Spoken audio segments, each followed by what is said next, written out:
Hey friends, if you wish to fix runtime error r6034, then please watch this video. I will guide you through the resolution. So first of all, download and install Microsoft C++ Visual Redistributable. So you'll have to search for it on the internet and then go to the first website, the learn.microsoft.com one. Now scroll down. The x64 version is for 64-bit computers and the x86 version is for 32-bit computers. Select the x64 version, download it and install it on your computer.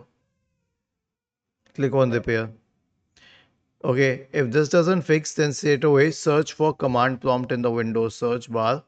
Click on Run as Administrator in the right pane. Type the command sfc /scan now and hit enter to invoke the sfc scan. Was this helpful? If yes, then please subscribe to the channel. If not, then let us know in the comment section of the video on how we could help you further. Thank you for watching this video and have a nice day.